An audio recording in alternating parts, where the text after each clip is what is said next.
Hello everyone, we meet again in today's story on the channel. Darkness Prevails true horror stories from the night shift. This happened to me about a year ago. I've only shared the story with a few people so far, but I thought it wouldn't hurt to tell it here. A huge disclaimer up front. Don't worry, I know I was a huge idiot in this situation, and my decisions could have put me in danger.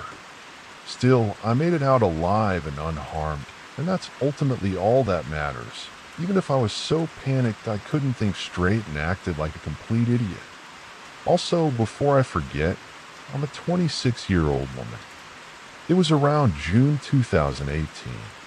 I had just finished a late shift at McDonald's in the city where I worked, and I live in England, but I'm originally from Scotland. We closed at 2 a.m. during the week and 3 a.m. on weekends. Since it was a Saturday night shift, I finished and left the building at around 10 a.m. At the time, I was living in a hall of residence, mostly for students, about a 10 to 15 minute walk from my workplace. I didn't have enough money to afford regular taxis, and I'd always walked home in the evenings for the past few years without incident. So I figured this time wouldn't be a problem either. Most of my journey went smoothly, and when I was about 4 minutes from my apartment, I noticed a man just standing on the corner where I needed to turn to get home. I'm usually cautious when I see people alone, but they're usually drunk, mindful of their own business, asking for directions, or they're homeless.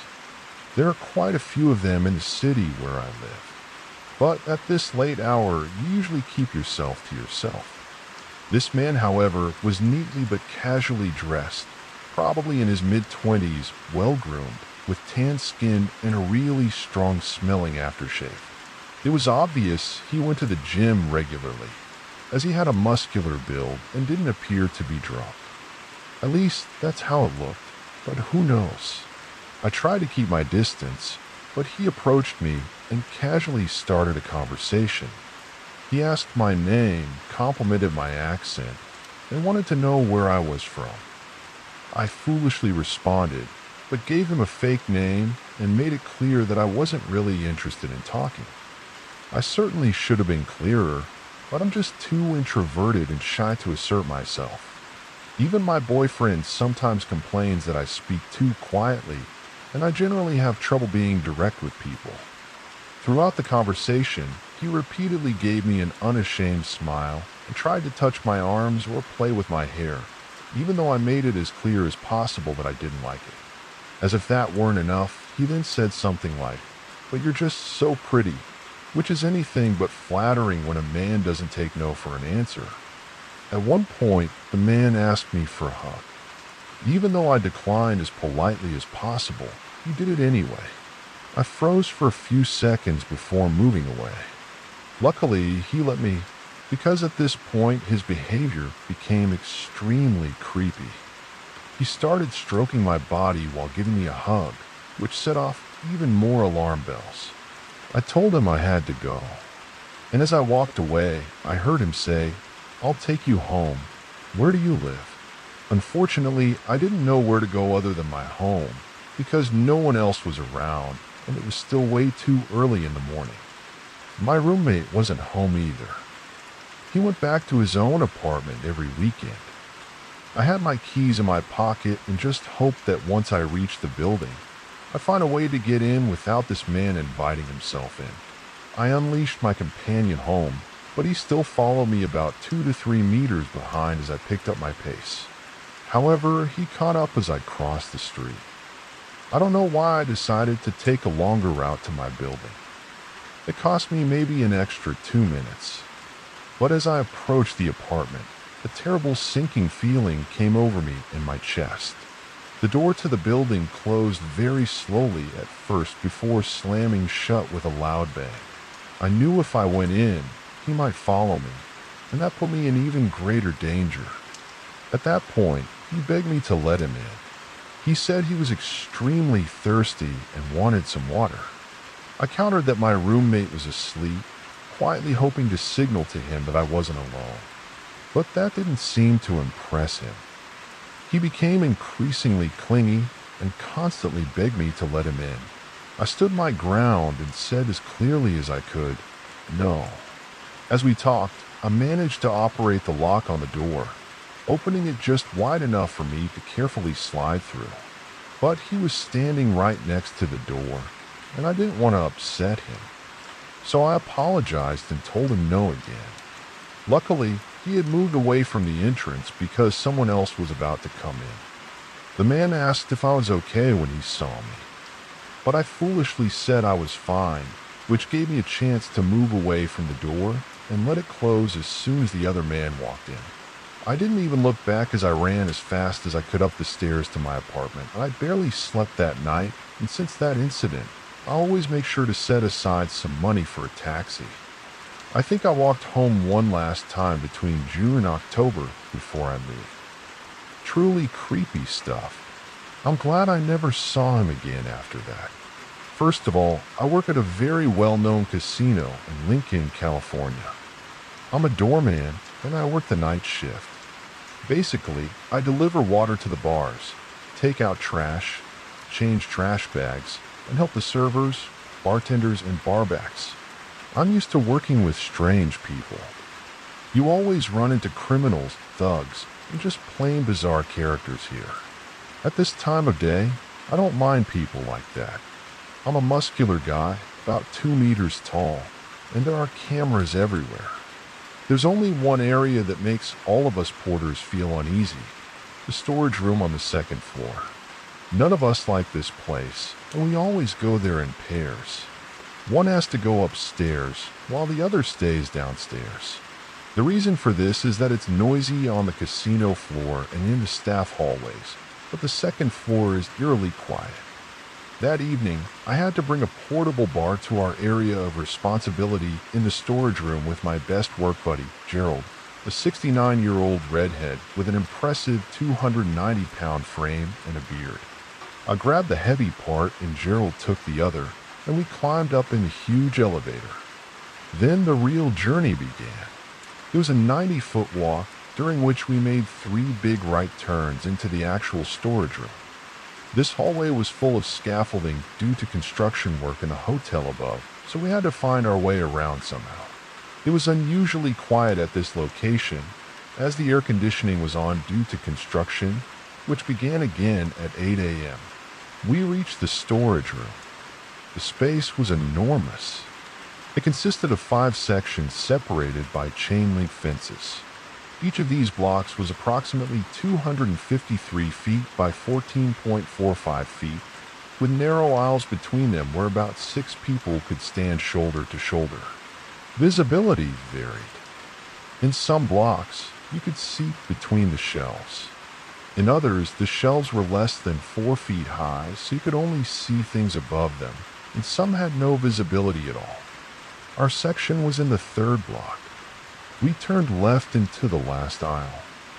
Additionally, there were very few cameras in this section. We easily set up the bar and walked back, talking about the Justice League. About 20 feet from the exit of the hall, I suddenly heard something. It sounded like someone was covering their mouth and laughing, which was odd, since only Gerald and I were supposed to be in this area. I stopped and turned slightly to look back. Gerald also stopped and looked at me, confused. "Did you hear that?" he asked. We listened intently, and sure enough, a quiet, mocking chuckle sounded again. "What the hell was that?" I whispered. "I have no idea." "Let's see what it was," Gerald replied. I usually watch horror movies, so I have to mention the same thing here. And Gerald said he absolutely had to watch it.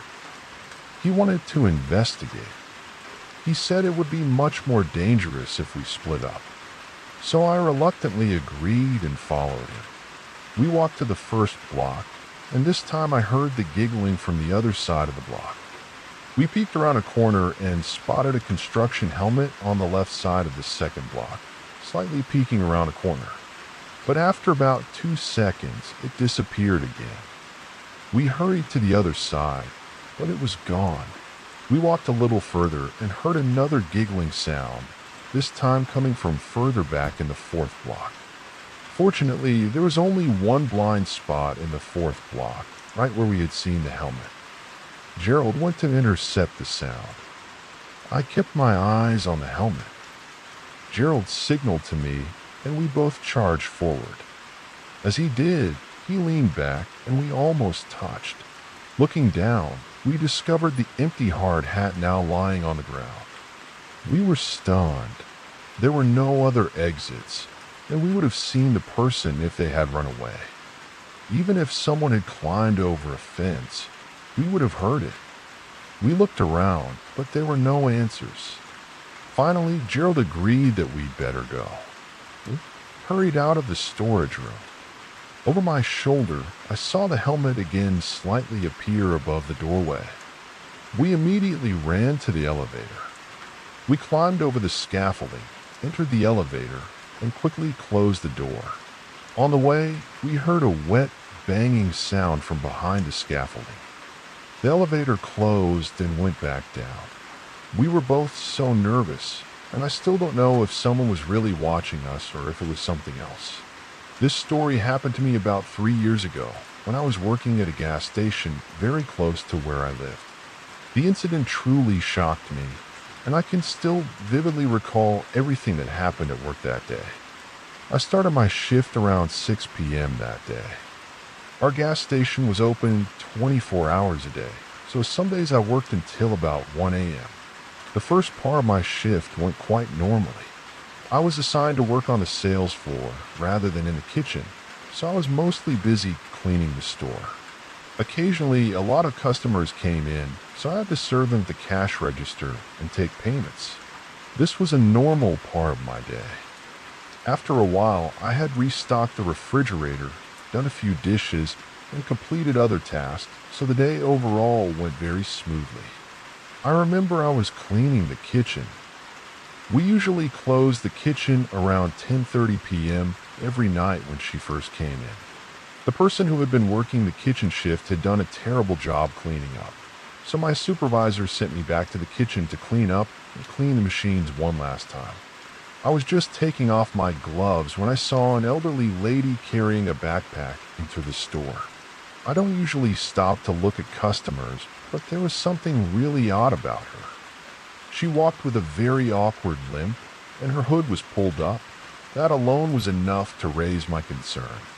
For the first 20 seconds she was in the store, she kept her head down. She circled part of the store and then walked to the cash register. At the counter, she looked up at my supervisor and almost whispered, "Can I please use her phone?" After that, I thought she might be homeless and called someone to be picked up, so I didn't pay much attention to it at first. I made myself a flatbread sandwich before continuing my work and went behind the cash register to eat it. I kept finding myself watching her while she was on the phone. I noticed that she had her back to us and was speaking quietly. Most eerily, though, was that she kept looking back at me. She spoke barely audibly on the phone, then suddenly turned her head back, stared at me for about 3 seconds, turned around again, and continued her conversation. This behavior made me extremely uncomfortable. After she finished her phone call, she went behind the cash register and simply sat down. I had never seen anything like that in our store before. By this point, I had already finished my sandwich and went to get the mop, as it had been a while since I'd cleaned the floor. When I came back out, I was standing directly across from her, and I could clearly see her staring at me. Everywhere I went in the store, I felt like her eyes were following me behind my back. I paused briefly with a wiper and decided to refill a few cups because one compartment was completely empty. I looked over at her again, and she continued to stare. This time she stood up and went back to the cash register. She looked up at my supervisor again and asked if she could use the phone. The creepy aspect was that she repeated the exact same pattern. She was on the phone, turned to me, turned back, and continued talking. She didn't pack her things, but simply kept her hood up and stared in a very strange way.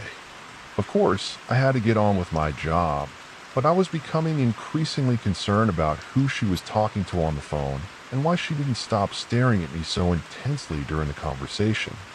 I picked up the mop again, Then she retreated to the corner of the store to sit down. I slowly made my way down the aisle toward her when I finally got a good look at her face. Her piercing gaze sent a chill down my spine. She had very large eyes that seemed extremely dark.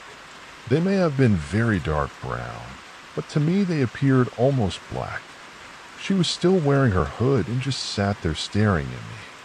While it's normal for someone to look you straight in the eye when you approach them, I was literally only 10 feet away, and she stared at me for 5 seconds. If you've ever seen the movie Drag Me to Hell, she reminded me of the old woman from that movie. I quickly lowered my gaze but continued my work with the floor mop. After what seemed like an eternity, I had finished cleaning a small section of the floor in that area and was on my way to the back of the store. About halfway there, I heard a rustling coming from the direction of her backpack and noticed that she had packed her things and was leaving the store. She walked so quickly that her sudden departure startled me. As she walked out, I looked through the window and realized there was no car to pick her up. Whoever had her on the phone was obviously not there to pick her up. She was walking down the street all alone. This is merely an account of my true experiences. First, I'd like to say that I'm generally quite skeptical of the paranormal. While I do believe in the potential for demon possession and chaos when it comes to haunted phenomena, it's a completely different story when it comes to ghosts and apparitions. Anyway, things happen that could be described as paranormal. There are 2 separate incidents. The first occurred during my time as a night shift guard, and the second occurred in a series of dreams. At the end, there's no big, scary monster or anything like that. When I worked as a security guard, I was often the night shift guard. Probably because I was young, I could easily handle the sudden changes between day and night. This job involved patrolling the entire grounds, which included 7 buildings. One of them was an old stately home belonging to a prominent family in our city. This house was inherently creepy enough, but every now and then during patrols, the light in the front window would glow, and I'd have to enter the house to turn it off. I initially chalked it up to someone leaving it on after a tour, but even during the day, the house exuded an unsettling feeling, as if something was watching. Sometimes the house's alarm even went off, and each time I had to go inside to investigate. However, I found nothing inside, and all entrances were locked and secured. I attributed this to something reasonable, a faulty sensor or a gust of wind that just barely hit the window and set the sensor in motion. The main hall was where I was stationed when I wasn't patrolling. The building featured a central lobby where guests purchased tickets and visited the gift shop, as well as the gallery itself. This gallery was a downward spiral that descended beneath the lobby and had multiple levels. In between, I sat in the lobby and watched Batman Beyond or Dexter, depending on what was on the large TV that continuously showed upcoming events and gallery previews. In retrospect, it probably wasn't a good decision to watch it, as there was a large open window facing the street, and not everything in the show was really work appropriate. One day, I returned to the lobby from patrol, and the show, which had been paused, was already running again. I immediately checked all the doors to make sure they were really locked. The only exception was the door I had just unlocked to get in. I locked it and then paused the show. I looked around but found nothing unusual until I heard a noise from the main hall. I went to the door, checked it, and found it too locked. After all, this was the only door to the gallery. So I decided to unlock it and enter. Pitch black darkness reigned below the descending ramp. I saw a mannequin, but a steady light shimmered from one of the corridors at the bottom. At the same time, a rock and roll exhibition was being held in the gallery.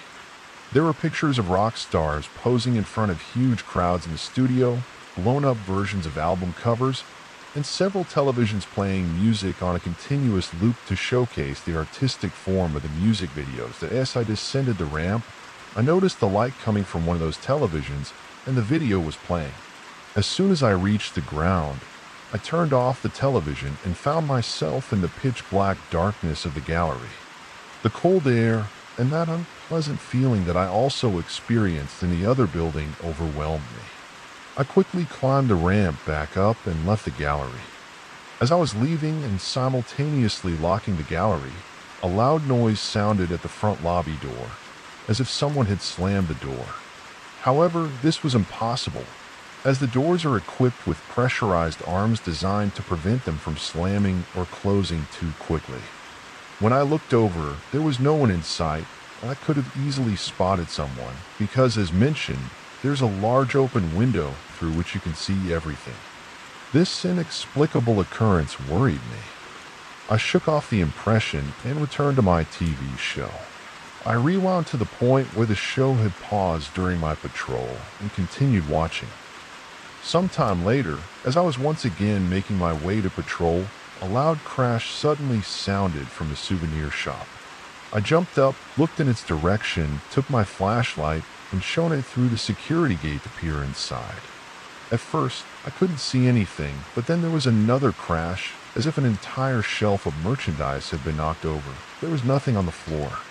After this incident, I decided to spend the rest of the night in the guardroom and skip patrol.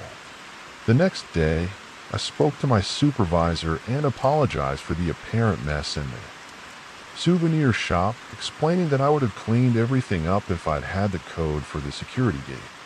My supervisor looked at me in surprise and replied that nothing had been knocked over or out of place. This sentence sent a shiver down my spine. For a while, I worked at the reception of a retirement home. My shift lasted from 11 p.m. to 6 a.m. in the pitch black of night. The retirement home was beautiful, 3-story, and the residents lived in their own apartments, which were looked after by cleaning staff. There was even a restaurant inside that served meals to the residents. Everything was beautiful and modern.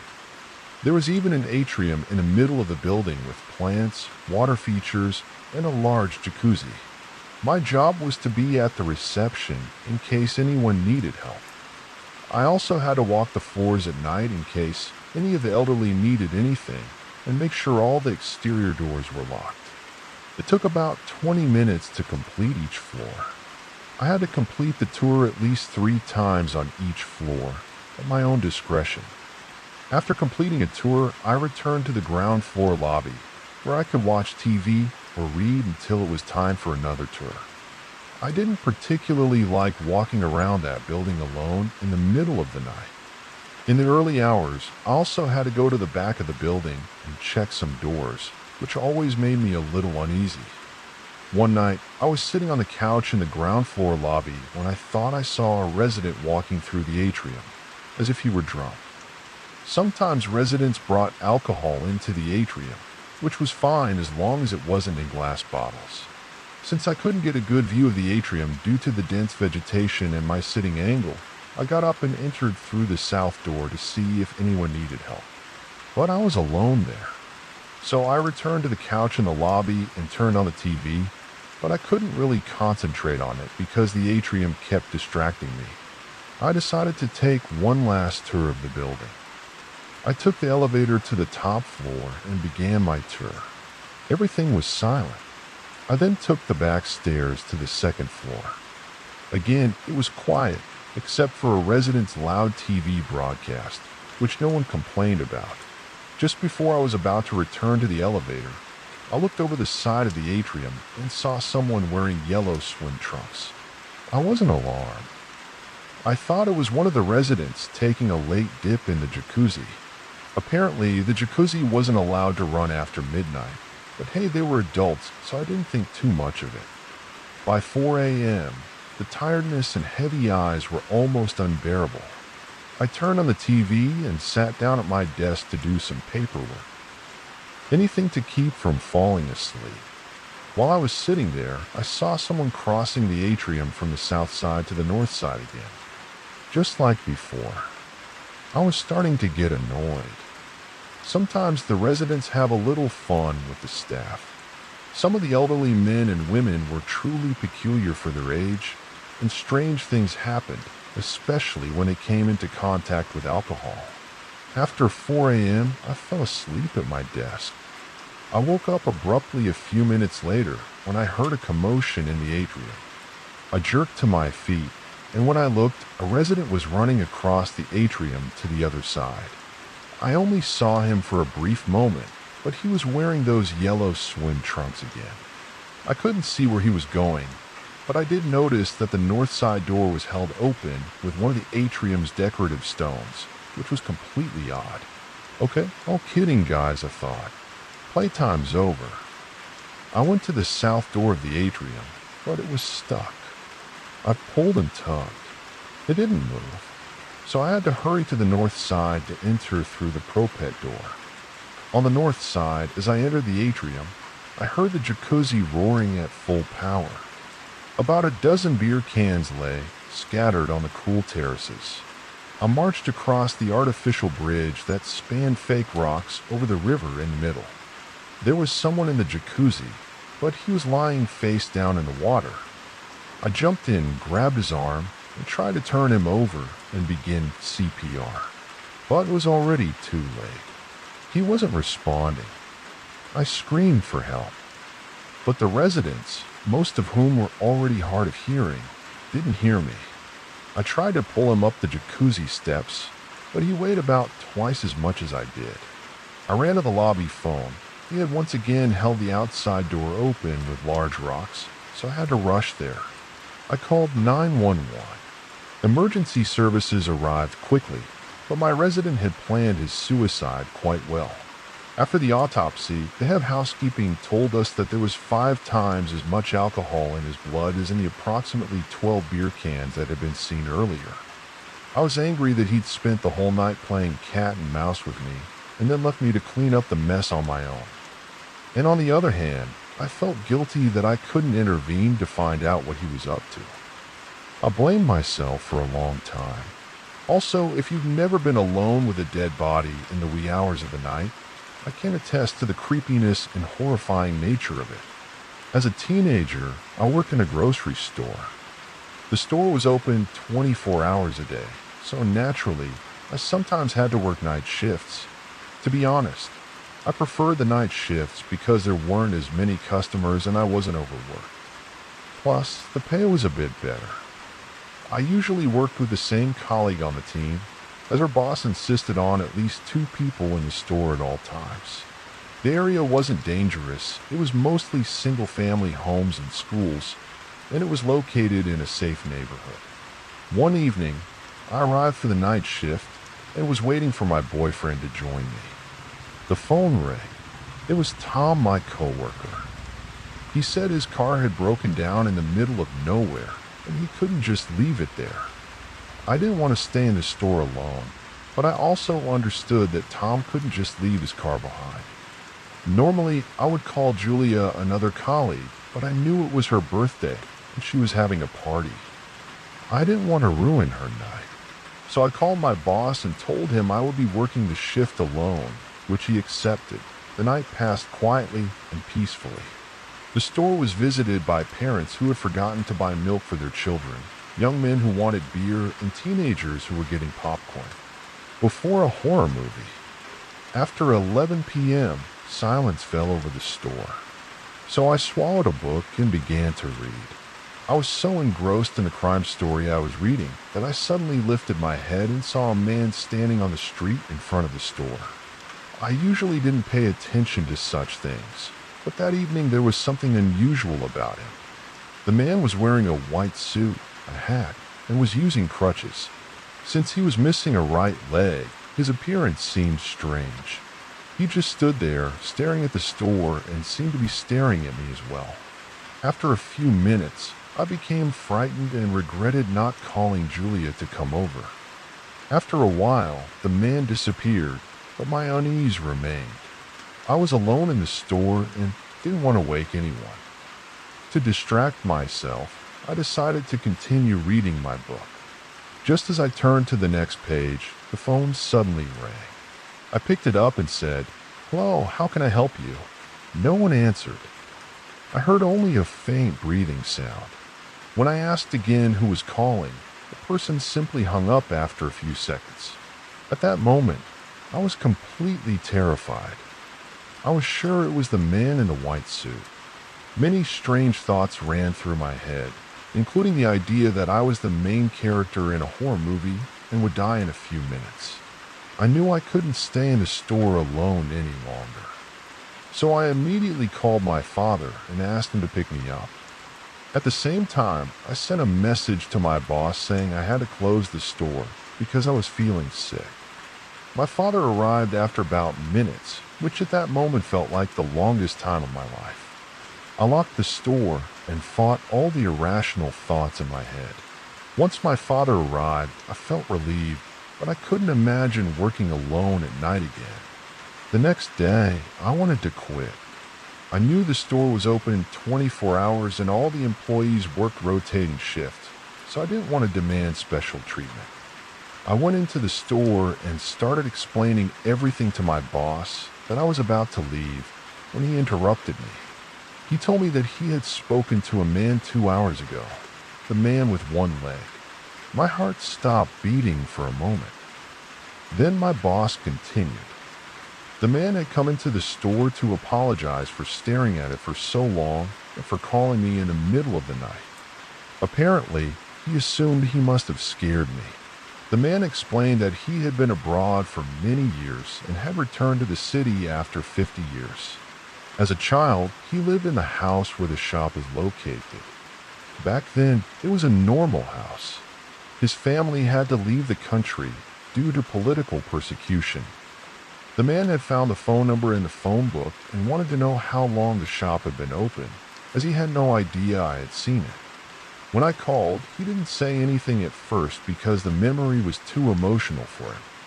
He started crying and, of course, didn't want to talk any further in that state. All in all, he just wanted to know what had become of the house over the years. I was confused by this story and didn't know whether I wanted to continue doing my job or not.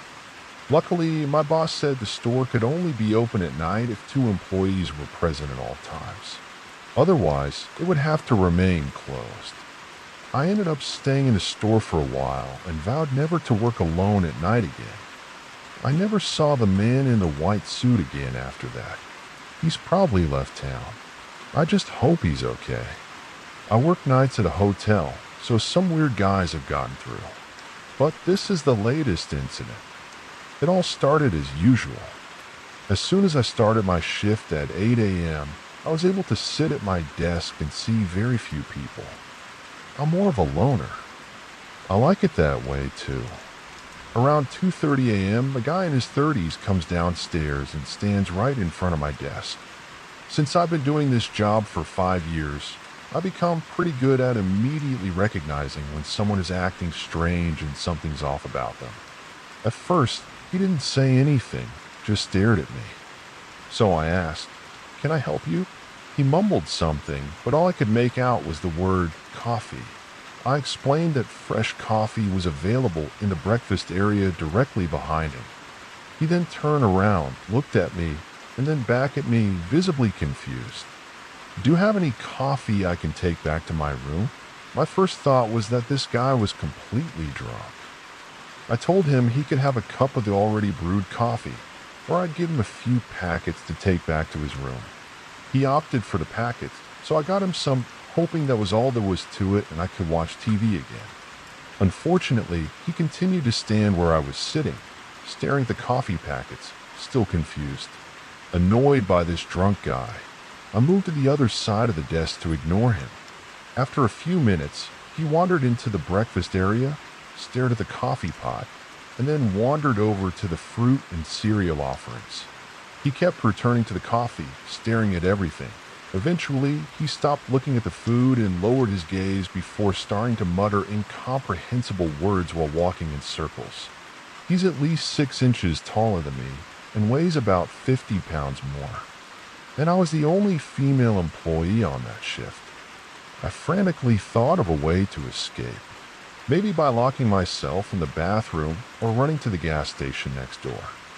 I'd had to take such measures a few times before when things got really dire.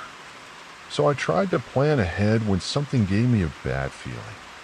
After about 15 minutes of pacing in circles, he left the area and walked down a hallway, still mumbling. I relaxed a little, relieved that he had fallen into bed. A few minutes later, I glanced toward the front doors and saw him standing there. He was staring at me, smoking a cigarette and still talking to himself. I began to think he'd probably been on drugs, and that was enough for me to instinctively grab a pair of scissors when he wasn't looking and position myself protectively. I considered calling the police, but why? So I decided to wait and hope he would go to sleep soon. Since it was now about 3 a.m., he strolled through the hallways again, went out through the lobby, and returned through the front doors, then began to creep around the building again. On the third walk past, still mumbling, I realized with fear that I could soon be in serious trouble. So much so that I almost called the police just to have someone on my side. Just then, an elderly lady approached the desk and asked me to call her a taxi. She had no idea how relieved I was. I made the call for her and started talking to her, which was unusual for me. But I wanted to keep her in the lobby. Shortly afterward, the strange man turned the corner for the fourth time, and the old lady ordered him to pack his things because he had woken her up and she couldn't go back to sleep. Apparently, this lady was the strange guy's mother. I immediately felt relieved when I heard that he should leave as soon as the taxi arrived. But as soon as the old lady told him to pack his things, he became angry. He didn't want to leave and told her to go back to bed. The two got into an argument, and after a while, he went upstairs to get his things. The lady explained to me that she noticed him becoming increasingly tense and that it was time to take him home. We talked a bit, and she began to open up. She told me that her son was schizophrenic and that she was the only one caring for him. She wished someone would take him into a hospital for about 6 months so he could get his medication and develop a reasonable routine. I felt a lot of sympathy for her. She seemed tired and hopeless, and as someone who has mental health issues myself, I could really relate to her struggle. Suddenly, the weird guy reappeared, ran out, and insisted he stay. Another argument broke out. This time, he noticed I was watching. He ran toward my desk, yelling, "She's gonna call the police, and why don't you clean my kitchen?" and other absurd and disturbing insults. I just stood there, stunned, looking around with the scissors to defend myself. At that moment, his mother screamed loudly, "Stop saying things like that to her." Shortly afterward, they left together. As much as I felt sympathy for his mother, I was relieved to finally be rid of that creepy schizophrenic guy. My final thought was, I'd rather never have contact with you again. This all happened when I was about 16 years old. I was in high school and had my very first part-time job at a fast food restaurant. The restaurant was located on a highway, and it wasn't uncommon to have a lot of crazy customers. One day, I arrived at work and was surprised to see that my weekly schedule had changed, and I was scheduled to work the night shift that Friday night. The thought of spending the night in that place gave me goosebumps. I thought my manager was crazy for letting the youngest employee work that night shift. But it wasn't a school night, and I didn't want to look like a weakling, so I just accepted it. When night fell, it was just me, my colleague, a strong, very friendly man who made me feel safe and comfortable. Before we left, my manager explained to me how the night would go. I was supposed to lock the doors at 11 a.m., and we would only accept drive-through orders. But on this particular evening, I was just unlucky. One of the main doors was broken and wouldn't lock properly. If anyone came in, they were supposed to be told they couldn't be in the lobby and would have to order at the drive-thru. With those words, my manager said goodbye and went to the comfort of his bed, while I began my long night, slightly paranoid and unfamiliar with this new shift. Every noise from outside made me jump a few times. A few customers entered through the unlocked door, but left the store quickly and politely after being asked to use the drive-thru. At around 1 a.m., I was in the back of the store sorting boxes when I heard the heavy door slam loudly. I ran to the front to tell the person to leave the store, but I didn't see anyone. I went into the lobby and looked around, but couldn't find any sign of anyone. "Did you hear someone come in?" I asked my colleague, who also came over to check. "Maybe you've already left." "I'll go check the bathroom just in case," he said. He opened the men's bathroom, and shortly afterward, customers came out. "No, there's no one here," he said. "You should check the women's restroom." I agreed and opened the door to the women's bathroom. At first, I didn't see anything, so I called out, "Is anyone here?" No answer.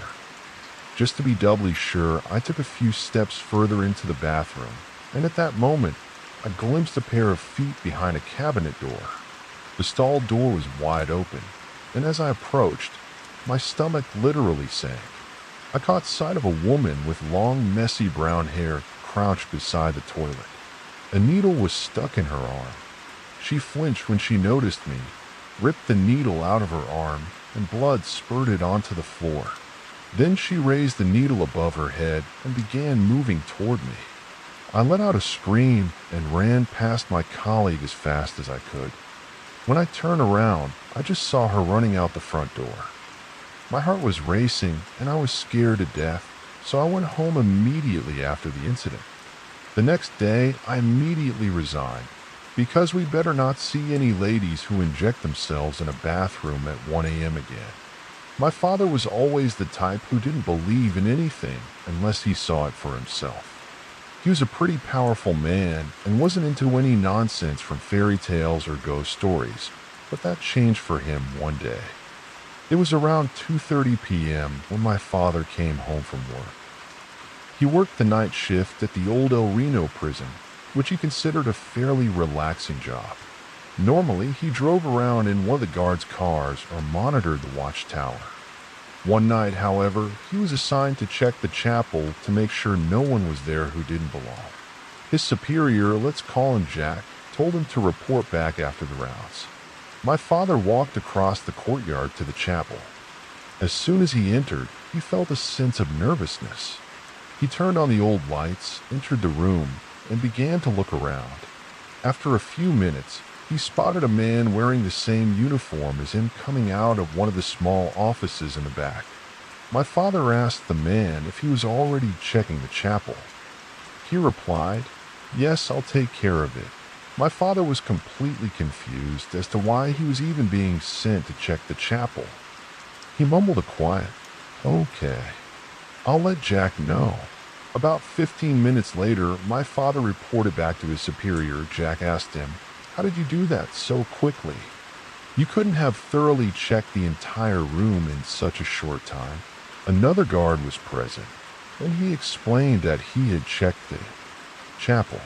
My father simply replied that everything was fine as long as the chapel was checked. She, however, was getting creeped out.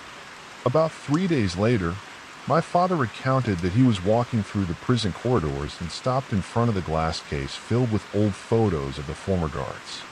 As he looked at the pictures, his heart sank and his blood ran cold. One of the photos he saw showed the same guard he had met in the chapel, only this man was dead. Apparently, this guard had died about 4 years before my father began working there, after a riot broke out in the chapel and he was stabbed. And this guard was the same one my father had seen in the old chapel. Strangely, in the 12 years he worked there, he had never heard anything about this riot. Presumably, they simply didn't talk about it there for fear of it unsettling newcomers.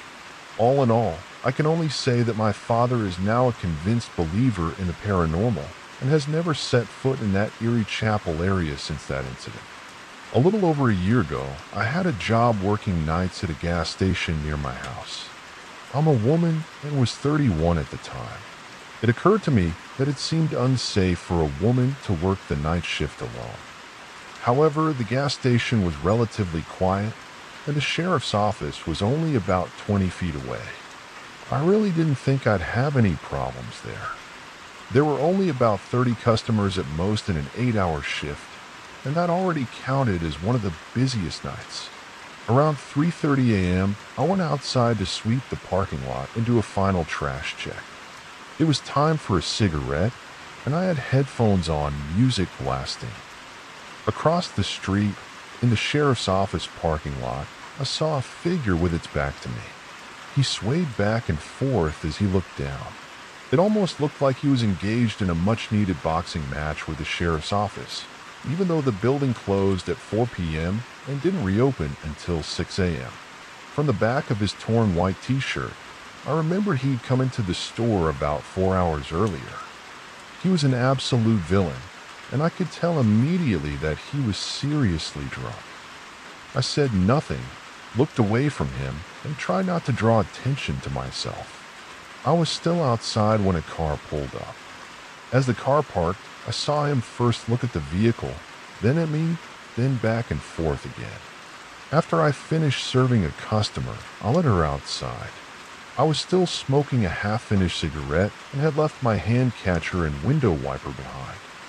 Suddenly, we both heard him start cursing angrily, apparently having an argument with himself. The customer looked across the street and warned me, "Be careful." The man was still there, this time closer to the street and facing my store's parking lot. Whatever he was shouting was completely unintelligible. He was obviously very drunk and could barely stand up straight, continuing to sway. I didn't confront him, but I kept an eye on him this time. I slowly walked back into the store because something about his face really bothered me. It had a dark look, and his eyes seemed wild. I didn't like it at all and didn't want anything to do with him, but I still had almost 3 hours of shift left and another 2 hours until more employees would arrive. I immediately went to the computer and typed in temporary clothing, just in case he wanted to cause trouble. As I moved behind the counter toward the door, I noticed that he had crossed the street and was now on my side of the parking lot. I barely managed to lock the second door before he stumbled into our very small parking space. With one hand, I made a clear hand signal to cut it off at my neck and said, "I'm sorry, but you're not allowed in here. We're closed." I shook my head to further deter him. He started to back away, then turn around and yelled something in my direction. As he walked, and I don't mean that he was just grumpy or calling me a fool, his voice was filled with furious rage, and he was waving his arms wildly. I got a real chill and decided to call the police, which was a good thing, because as soon as I hung up, he showed up at the door again. He started shaking and banging on the door, stepped back, and then ran into it as if he was going to break it down. I made the mistake of telling him I'd called the police, and that seemed to inflame his anger even further. As soon as I said it, he started. The police never found him. They drove around the surrounding neighborhoods for over an hour, but didn't find anyone. He was on foot, so I couldn't figure out where he could have escaped. Since he hadn't done anything to me, and the police didn't catch him, I didn't file a police report. For the rest of my shift, I was safe behind the thick, locked glass doors. The experience, however, was very stressful. Perhaps if I hadn't warned him in advance, I wouldn't have had to constantly look over my shoulder for the last 3 months of my job. I'll never know if my decision was the right one. I'm just glad I don't work there anymore. I worked for a while in the psychiatric ward of a private nursing home. There are always numerous reports of spooky occurrences, and I never really believed them. Still, there were a few incidents that frightened me. Part of my job was to walk the corridors at night to ensure all residents were asleep and in their beds. It's important to note that the unit I worked in was classified as a challenging behavior unit. This means that the residents there were predominantly violent or aggressive. The facility was originally designed for 40 residents. However, due to the unique nature of the clients, only about 14 were accommodated at most, leaving most of the area empty. One night, I was conducting these rounds alone around 3 a.m. I'd almost finished my rounds and was about to return to the lounge to watch TV. Something helped me stay awake. On my way back, I heard a rumble and a faint murmur in one of the hallways. Thinking it was just some ordinary disagreement, I headed toward the sound. It seemed to be coming from room 40, a room that hadn't been occupied in years. All the other staff members were in the lounge, and the voice was completely unfamiliar to me. When I arrived at the room, I heard a loud crash, opened the door, and stepped inside. The room was pitch black and empty, yet immaculately tidy. I panicked and checked all the rooms again on my way back. A few weeks later, I was talking to my colleagues, and they asked if anything strange had ever happened to me. I downplayed it and said nothing had happened until I learned that room 40 was supposedly haunted. After a staff member was fatally injured there by a resident, spooky stories began circulating. I never talked about the incident at work, but it left me deeply shaken, if not directly during a night shift, but still in a strange way. On another day, I was called in at short notice for an emergency day shift because a resident was dying and additional staff were needed to secure the ward while the team cared for the resident in their final moments. The building had a call system similar to a hospital, connected to the staff's pagers. Each room had its own pager, which allowed them to see who was calling and whether it was an emergency. The resident passed away, and the news was quietly relayed to the staff while I was in a lounge arranging funeral details with a family member. Suddenly, the pager system for their room went off, assuming the staff there needed help or supplies, and someone entered the room. I peeked through the door to find that no one had called. When I checked my phone, I realized it was actually the room calling. I reset the system and left the room. This strange phenomenon repeated itself 3 more times, each time a few minutes after I left the room. Finally, the last time I removed the batteries from the call system, the room came on again, even though I still had the batteries in my pocket. We were all a little shaken by this eerie repetition, so I returned one last time. The nurse caring for the deceased resident was shocked when I showed her the pyre, which indicated that the room was calling. She paused briefly, turned to the deceased, knelt beside him, and said in the most soothing voice, "It's okay, Bob. You can rest now. We're here for you if you need us." After that, the alarm never went off again. We reinserted the batteries after the resident was transferred, and the system worked perfectly afterward, with no further unexpected activations. I was in the middle of a project where I had been tasked with developing a new control system for a calendar rolling machine, a machine that rolls rubber into sheets. I had installed new control panels, and during commissioning, the system wasn't working as expected, so I was under enormous pressure to find and fix the bugs. I was meticulously studying the schematics, looking for design flaws, when I came across a potential problem. It was late on a Saturday night, and I wanted to check the control panel to find out what was causing the problem. When I arrived at the factory, it was closed. It's normally open 24 hours a day, but on this holiday weekend, they had closed the entire factory.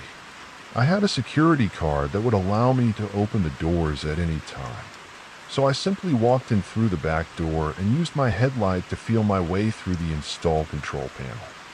I removed the rear cover and sat on the floor, tracing the wiring. Suddenly, a light shone on my face and someone shouted, "Stop, stay where you are."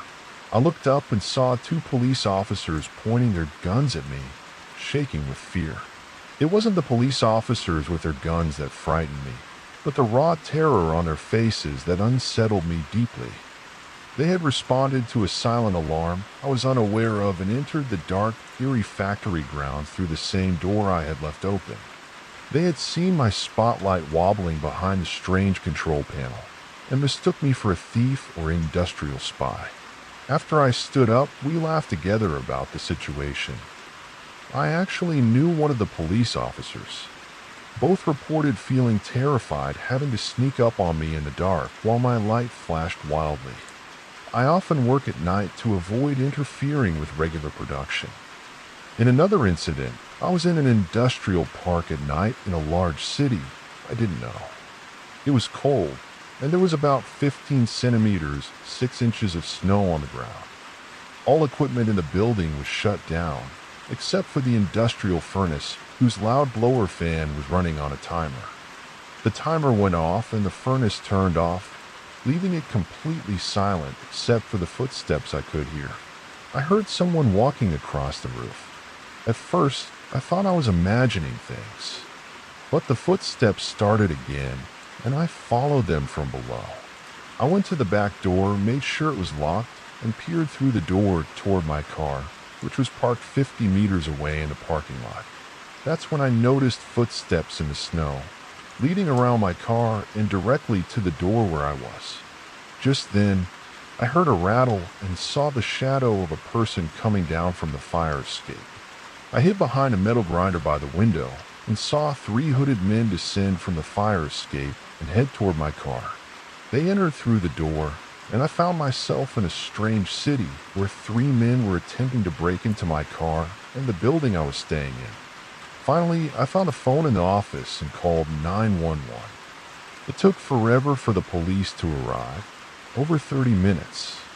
It turned out they were 3 teenage gang members who had set up their hideout on the roof of the building, which is usually empty at night. They had hidden a secret cache of stolen goods on the roof that might not have been so dramatic on its own, but hearing footsteps on the roof of an empty building in the dark really unnerved me. I work at a family-run restaurant as a counter staffer. My job is relatively easy, and when I turned 16, they allowed me to work as a closing person, which is actually a misnomer, since the closing female counter staff always finish about an hour before the restaurant actually closes. One evening, 3 well-dressed, fit men walked into the store. They were all over a foot tall, wore tailored suits and beautiful jewelry, and I can't deny that they were very attractive. One of them approached the counter while my colleagues weren't around and asked for my phone number. I then told him how young I was. He continued, saying something like, "Just delete your messages." I took his number and started texting him. I was relieved when he explained that he was away on business, actually lived in Texas, and was leaving in 4 days. For the next 4 days, while I refused to go to his place, he came to the store every night to get something to eat. At first, it didn't bother me, but each day he showed up with a different man. At first, he told me he was only out with the 2 men from the first meeting. But when my shift ended on the 3rd or 4th day, on Saturdays at 11 p.m., someone else showed up, this time with even bigger and more muscular men. I'm talking about huge muscle men here, which worried me quite a bit. It was around 10:15 p.m., and he said, "You guys close at 12, right? So you're almost done for, right?" I smiled and nodded, said goodbye, and continued with my usual chores. At around 10:55 p.m., as I was about to drop something off at the dish room before clocking out, I noticed something outside the small kitchen window. A damned guy in his rented white Challenger with a black stripe. I recognized the car immediately because he'd had to brag about it the first time we met. Of course, it turned out you were in the store at that exact moment. Since I had recently celebrated my 16th birthday, I didn't have a driver's license yet, so my sister picked me up. She parked far away, beyond where the men were standing, and there were no street lights. I suddenly felt sick and panicked. Luckily, my waitress noticed something was wrong. I told her everything, and she arranged for me to call my sister to drive to the store immediately. I begged her, Vanessa as she's called, not to go outside herself, because the last thing I wanted was for anything to happen to her. But she, being a caring mother, refused to respect my wishes, went outside with me, and made sure I got safely into the car and locked the doors. As soon as I got inside, without even fastening my seatbelt, I told my sister, "Drive right away and don't come home. My gut feeling tells me something's wrong." My sister was naturally confused and visibly worried, but she followed my instructions. I had the feeling I was being followed, but she seemed to have lost the pursuers. To this day, I'm infinitely grateful. First, to the waitress who helped me so quickly, and second, to my sister, who acted immediately without hesitation and without asking any questions. I don't know what would have happened if I had gone alone. I recently accepted a job at a downtown hotel close to where I live. I'd never worked in the hotel industry before, so I had no idea what to expect. The time between applying and receiving the offer was less than 24 hours, which made me nervous, as I hadn't been able to find a job for several months, but I decided to take the chance. The hotel is about 150 years old and has a lot of character. Behind the reception, there are areas where the wallpaper has been torn, revealing a psychedelic wallpaper that I can only assume dates back to the 1970s. We're talking bright pink and neon green, almost reminiscent of a Shishu-induced fishing.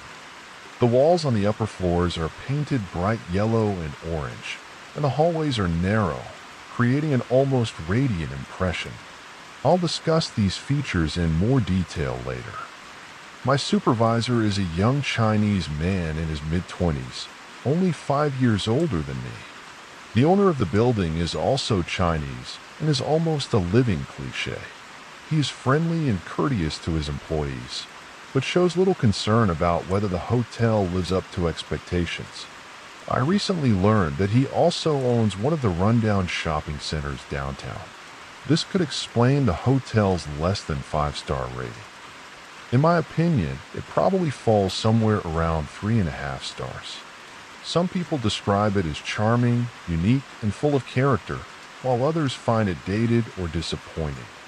As a history buff, I agree that this place has its own character, but I think the owner should pay more attention to cleanliness.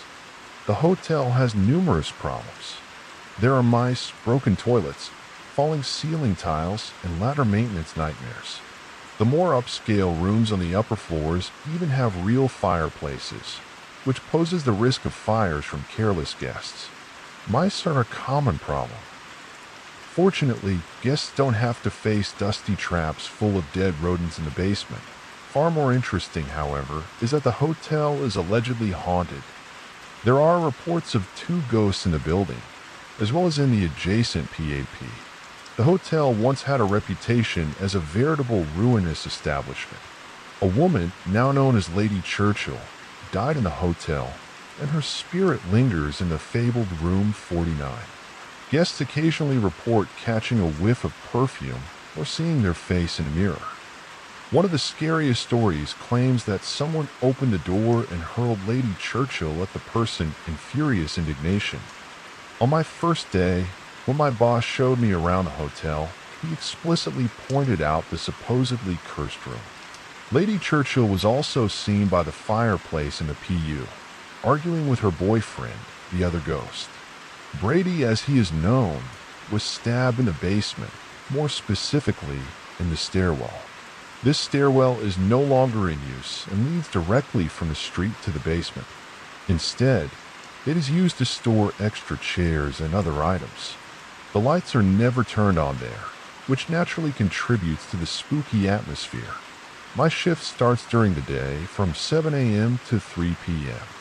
Every morning, I have to search the entire hotel alone, looking for homeless people sleeping in the back stairwells or roaming the basement without permission. I'm not an intimidating person.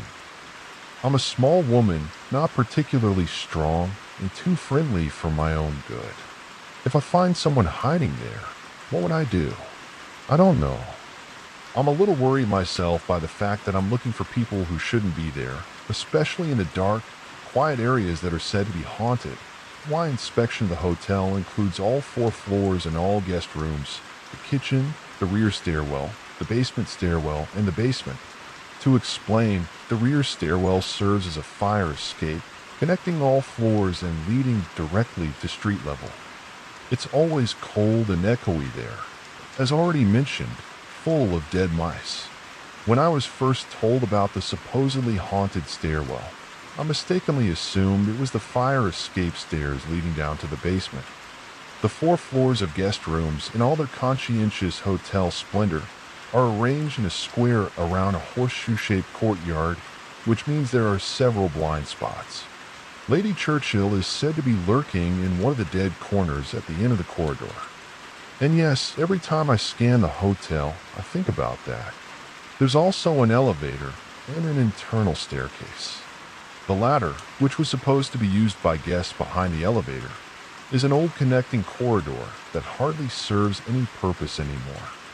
It may have been useful in the past, But today it serves much more as a secret passageway that runs behind the elevator and exits at the other end of the horseshoe.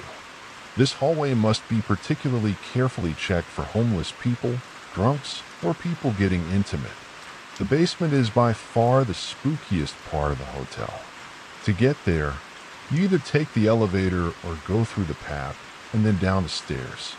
Personally, I prefer going through the PA as it contains some fantastic black and white photos from the hotel's early days, showcasing the charm of the old brick foundations. The basement stores beer kegs, firewood, flower pots, cleaning supplies, and maintenance tools, among other things. The room is usually deserted. Ever since I learned that the dark and used basement stairwell isn't where Brady's ghost is supposed to be, I've been trying to spend as little time there as possible. This week is my second week of work, and my boss scheduled me for the late shift so I can get a feel for what it's like in case I need to fill in for someone in the future. Yesterday was my first late shift, and during that time I learned a whole bunch of things I didn't know before. Among other things, I learned something from a colleague who has worked at the hotel for 14 years. This woman, let's call her Peggy, has seen it all and is known for her stories. I've listened to some of these stories, and honestly, part of me thinks she's making a lot of them up, but the other part is cautiously inclined to believe her if something is true. Here are some things I learned about the hotel. During one shift, the man I was replacing was fired not for chronic tardiness, as my boss had told me, but for sexual harassment. The head of housekeeping, a man I get along with very well, is friends with the boss. The day before, Peggy had caught a drug addict searching for things in the private back area of the office. We subsequently reviewed the security video, and it was clear he was looking for something. Since then, we've kept the office doors locked at all times. A few years ago, 2 guests stayed overnight at the hotel and robbed a jewelry store downtown the next day. They fled back to the hotel with everything they had stolen, which led to a massive police standoff on the roof, complete with SWAT teams and everything. There's even a newspaper article about it online, otherwise I would never have believed it. The foundation of the hotel is in the boiler room. There's a small gap in the upper right corner that leads directly to the street. One day, Peggy went there to see what was going on and found a man trying to climb headfirst through the gap, trying to find out what was behind it. That image still terrifies me to this day. Then, one evening during a night shift, an alarm suddenly went off in the basement. The police arrived at the PU, and a guest loudly complained to the daytime staff about the lack of a shuttle to the hospital. Not an ambulance, but a shuttle that was apparently meant to transport buses. After getting off at my bus stop, I realized it was as foggy as Silent Hill, as if I had to keep an eye out for Michael Myers or Jason Voorhees. It's October after all. So one night shift has passed. I have another one today, and another one the next. If anything else interesting happens, I'll keep you updated. I just wanted to get this off my chest. In 2007, I started a technical job with a long-distance provider that used IP telephony. The company no longer exists, and honestly, I never understood how it managed to survive for so long. It was essentially a pyramid scheme, but luckily I worked in IT, so I didn't have to sell anything. It was a small, typical call center support service. Customers would call, or Verizon Quest would call and report that the DT1 lines were down or experiencing disruptions. I was the only woman on the team and had to prove myself. It didn't take long, and the customers respected me for my problem-solving skills. After making my mark, I decided to take on the 10-hour night shifts. I worked Wednesday through Saturday from 1 p.m. to midnight with a 1-hour lunch break at 6 p.m. Most of the time, I was completely alone in the entire building. The rush to leave the office at 6 p.m. was unbelievable. You couldn't blame them, but I figured 3 days off were better than 2. As I said, I was alone most nights. I had to keep an eye on emails and make sure I answered all my calls. It was often a very quiet shift. I used the time to play a lot of video games, read, and do schoolwork. Sometimes, however, I just wandered around the building to take a break from my desk. I had the phone system connected to my cell phone, so I never missed a call. This allowed me to quickly grab a drink or something to eat. Once, while I wasn't at my desk, I went to the break room to get a Coke. The vending machine was located on the lower level, which had a window front and a security curb, just like the main entrance. However, there was only a camera pointed at that door and nothing else to give me a sense of security. I didn't really like going down to the basement, as the back of the building bordered a property with dense dark woods. There was a walkway into the woods, but for some reason, no lights were installed there, which I could never quite figure out, and which only added to the creepiness. Sometimes I saw animals passing by, but there were also times when I had the feeling I was being watched. I always tried to walk as fast as possible when getting a Coke or a snack, but sometimes it didn't seem to go fast enough. So one evening I headed downstairs to get a Coke. It was a slow, sluggish night, and I needed some caffeine for a little energy boost. On the way, I counted my money to make sure I had enough to get in and out quickly. Out of the corner of my eye, I suddenly noticed something dark hiding in the shadows by the glass door. I stood frozen and tried to scan the forest, but as I said, it was just total darkness. A bad feeling came over me, and everything urged me to turn around and go back to my desk. But it was 9 p.m., and I still had a good bit of shift ahead of me before I could finally call it a day. I tried to shake off the feeling and quickly walked over to the vending machines to make my selection. Just as I took the Coke and bent over the machine to pick it up, I heard a loud clang, as if someone had hit the glass with something hard. I slowly straightened up, the hair on my back and neck standing on end. I turned around hesitantly, terrified to see someone out there. When I turned around completely, I saw only darkness again. I thought it would be a good time to quickly return to the main room. I even skipped the elevator and ran up the stairs. My heart was already racing from the descent, and now I had to run up 2 flights of stairs. As soon as I got to my desk, I sank exhausted into my chair and tried to calm myself down. It was just a noise. I was in the building, the doors were locked, and I was locked in my office. I kept repeating in my head that it was nothing. Just as I was feeling somewhat relieved, the feeling that someone was watching me came over me again. I peered over the partition wall of my office and looked around. Everything seemed fine until I turned toward the front of the building. Outside the first set of doors stood a tall, slim, dirty man. He held his hands around his eyes to look past the reflection of the light inside. I retreated to my office as quickly as possible before he spotted me. He didn't look like anyone I'd seen in these offices before, and it was a little after 9 p.m. There was absolutely no reason for him to inspect my office while I was sitting in my chair. I heard the door start to shake and slowly stood up to watch him pull on the doorknobs. They didn't move, which thankfully relaxed me. As I watched him, he suddenly turned around and looked directly in my direction. His face looked dented or dirty. I couldn't tell. As his eyes met mine, he began to shake the door even harder and smash the glass. I was terrified. It was the middle of the night. I was alone in the middle of an office complex. I quickly grabbed my headset and dialed 12 to alert 911. While I was talking to dispatch, the man ran from one side of the glass door to the other. Emergency call. What's your emergency? The employee asked.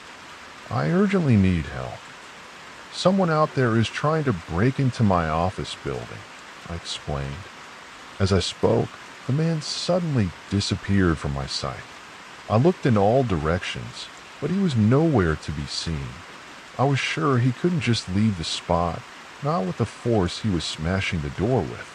Suddenly, a lump of rock flew out of nowhere and slammed into the door. I screamed loudly and ducked under my desk. The employee asked me what had happened, and I explained everything to her. She wanted to know if the glass was damaged enough to allow him to break in. Although I didn't want to get up to look for myself, she asked me to look under my desk to assess the damage. So I climbed out and saw a huge crack in the front door. I immediately sank back down and begged her urgently for the police to hurry. She assured me she was already on her way. I've read many stories on police forums where people reported that the police never arrived quickly enough. It really felt like time stood still, and there was nothing you could do. Something heavy hit the door again, and amid the sound of breaking glass, I could already hear sirens approaching my building. This was like music to my ears. I informed the employee that the police had arrived and thanked her for her assistance. I stood up again, peered over the partition wall of my office, and saw only wildly flashing blue-red lights. But the man was no longer in sight. The top part of the door was completely shattered, and the stone lay in the entrance area. A police officer came to the front door while the others searched the area. The first officer to enter the building was a very friendly man. He patiently listened to what I had experienced and let me explain everything. Shortly afterward, my boss arrived to check on me and the damage. At some point, my husband was contacted and told that a police officer would escort me home. I took the next few days off and started looking for a new job where I wouldn't have to work alone at night. A month later, I left that job and started working for a company that manufactured credit card machines. It was a crowded office, again a call center. But I felt significantly safer, especially because of the numerous surveillance cameras throughout the building. As I mentioned earlier, this company no longer exists. It was acquired by another company, and virtually all of its assets were liquidated. That evening, dear dirty man who tried to break into my office, please let us never meet again. I am a 27-year-old man living in the United Kingdom with my fiancée. I currently work as a teaching assistant for young people with special educational needs at a school not far from Bradgatty Park. I've worked in several schools and children's homes, but primarily in children's homes. This particular story happened in 2013, when I was just starting out as a caregiver in a residential care home for teenagers and young adults aged 18 to 30 who had autism, brain damage, and challenging behavior. The house I worked in was quite large. It had 2 living areas, a large kitchen, a games room, a study, and 5 bedrooms. There's also a huge garden with a summer house and an activity room, leading into acres of fields and woodland. I worked there for about 3 weeks, mostly working the morning shift at night. This shift lasted from 12 noon to 8 a.m. My job was to ensure all residents were ready for the night and that cleaning was completed before the next staff member arrived. I usually finished all my tasks around 1 a.m. and spent the rest of the night listening in case anyone woke up. Mostly, I watched TV or sometimes just played games on my phone, since the residents usually slept all night. One particular evening, a young man named James was particularly restless. He wasn't very tall, but he had a lot of strength within him, and when he was in one of his bad moods, the smallest event could upset him.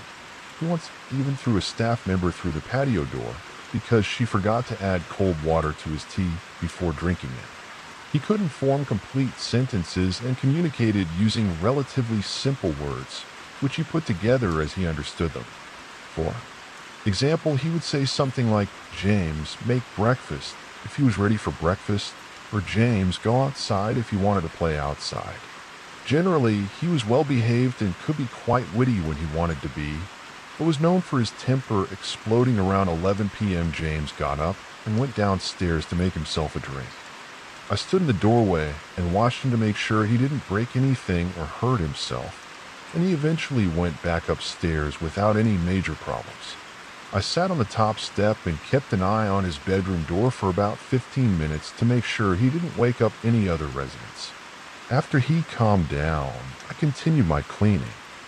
The space below James' bedroom was a communal living room with board games, a TV, couches, books, and the like. I was there dusting and mopping the floor when I suddenly heard something heavy fall to the floor. From the room above, I knew James was prone to outbursts of anger when he was frustrated. So I went upstairs and knocked on his door. When I took the key to open it myself, he opened the door and looked at me. He seemed completely calm, and his eyes were almost half closed, as if he'd been asleep. I asked him if he was okay, and he replied yes and gave a thumbs up. Something he did when he was in a good mood and not stressed. So I left him alone and told him to be careful, thinking he just knocked something over.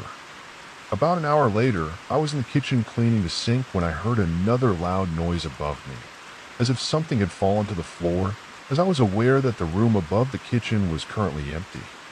The house was designed for 5 residents, but we only had 4 at the time, and the room above me was a spare and used bedroom. I immediately went upstairs to investigate, but the room was empty. I stood there for a while, and as far as I could tell, everyone was asleep. Due to the special conditions and behavior, each resident had an alarm system attached to their room door, which was activated at night. So when someone left a bedroom, a small receiver carried by the night watchman would emit a tone and glow for a few seconds to indicate that the door had been opened. The doors were numbered from A to 5, and the alarm hadn't been triggered, so I knew the noise wasn't coming from one of the residents. I continued cleaning and didn't hear anything else for the rest of the night. The following night, I arrived at work shortly before 10 p.m., and upon entering the hallway, I immediately noticed something was wrong. James was at the bottom of the stairs, covering his ears and humming loudly, while 3 staff members were with him. After a few minutes, he was escorted to a common room, and the house manager informed me of the incident. Apparently, James had been quite agitated over the past few hours and kept repeating the phrase, "Sarah, little girl." We had never experienced anything like this with him before, and we concluded that he must have seen something on television or in a film that had stuck in his head and caused him to repeat this phrase. After James finally calmed down in bed, the night staff left the room, and the other member of staff who had been sleeping nearby went into the staff room. I continued with my chores as usual and finished them around 1 a.m.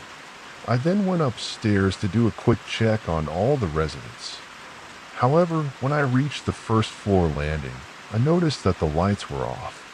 There were 2 small hallways leading to the bedrooms on the left and right sides of the stairs. James's room was on the left, and the light switch was just outside his door. I turned the corner, turned on the light, and there stood James in complete darkness and complete silence. He was standing in the corner completely naked, his eyes as wide open as they could be. I'm a tall man, about 100 meters tall and weighing about 100 kilograms. But at that moment, I was overcome by a deep sense of unease. I spoke calmly to James and asked him what was wrong. For a while, he didn't say anything. Then, when I turned the lights back on, he burst into a deafening scream and started punching himself in the face. The sleeping staff woke up at that moment, helped me calm the situation, and put James back in bed before reassuring the other residents that everything was fine. After that, I had 4 days off. My shift schedule called for 7 days on and 2 days off, followed by 8 days on and 4 days off. And I was relieved that this incident had happened just before my time off. The following week, I returned to work and was informed that the situation with James, who kept talking about the little girl, had worsened. He spent hours staring out the window overlooking the garden, saying over and over again, "Little girl, where are you, little girl?" No one knew where he got that phrase from. That night, around 3 a.m., the alarm sounded, indicating that door number 5, the remaining vacant room, had been opened. This immediately seemed unusual, as the door to the spare room was always kept locked because it was used as a storage room. I went upstairs to investigate and found James in the room. In the darkness, he didn't seem to notice me entering. He just stood there and kept whispering, "Where are you?" I gently touched his shoulder and said something like, "Come on, buddy, let's go back to bed. It's getting late." James turned around and started walking back toward his room. and for a brief moment I was relieved because I locked the door to the spare room. He then shouted no and started slamming the door with both fists. At the same time, the alarm sounded, indicating that the front door had been opened. Only I and the building management had a key to the front door. This door had 4 locks, 2 that required a key and 2 that required electronic access cards. It was 3:50 a.m. and the management hadn't shown up before 8 a.m. I assumed it was a misunderstanding and tried to further calm the situation with James. Eventually, he calmed down and returned to his room. I then went downstairs to check the front door. To my surprise, it was wide open. I immediately closed it and checked every room in the house in case someone had broken in. I also checked with each resident to make sure everyone was inside. Everything was fine. The next night was quiet. Around 2 a.m., another resident, Connor, got up and said, "Someone is knocking on his window." I suspected he was dreaming because his window was on the 3rd floor of the building, at least 8 meters above the ground. I went back to his room with him to calm him down and check his window. In fact, it was closed and firmly locked. As he went back to bed, I heard footsteps on the stairs outside his room. He froze for a moment and looked at me with a look of pure panic. I opened the door to see who was there, but there was no one there. Obviously, this had frightened him, and he whispered, "Is he back?" My blood ran cold, and I asked, "Who's back?" Connor looked over my shoulder, then sank back into bed, pulling the covers up to his mouth. I turned around to see what he was looking at, but there was still no one there. "Tell him to go away," Connor murmured in a frightened voice. I tried to reassure him that no one was there and left the bedside lamp on next to his bed before leaving the room. When I went back downstairs, I sat down on the terrace with a cup of coffee. It was mid-January, and the temperature outside was about -2 degrees Celsius. Still, I felt like leaving the house for a while. After about 20 minutes, I returned inside, washed my cup in the sink, dried it, and put it back in the cupboard. Under the cupboard was a locked, secure drawer where all the sharp knives were kept until needed. This drawer was open a crack, which was obviously a major problem, as none of the residents were allowed to have access to the knife drawer without supervision. I counted all the knives and noticed that one was missing. So I woke the sleeping staff and reported the situation, and we searched for almost 2 hours. But the missing knife remained untraceable. We then decided to increase our vigilance and ensure that none of the residents had hidden the knife. 2 hours later, at 5:30 a.m., the alarm sounded again at the door to the spare room. I went to check and found the door locked. So how could the alarm have been triggered if the door was still locked? I went inside and turned on the light. To this day, I have no explanation for what I found. I often think back to that incident. The bed had been moved from its usual place and placed against the wall, and the closet doors were open. Screws and nails littered the floor, but nothing appeared damaged. The most disturbing part, however, was in the middle of the room. There was a child's doll, a gold bracelet, and a missing knife from the kitchen.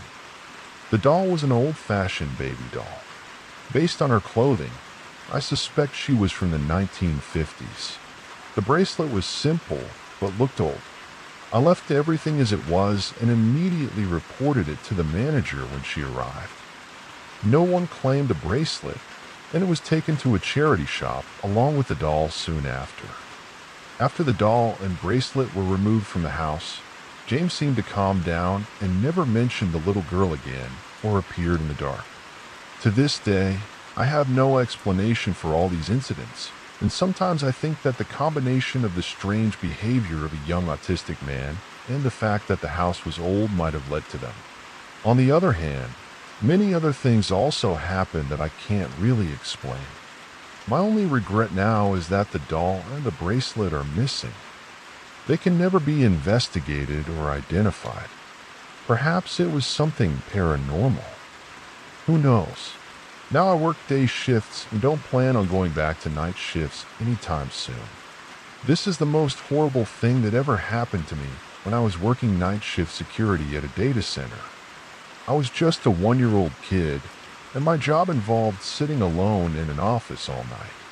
This was in the early days of the internet. There was no Facebook or YouTube to pass the time.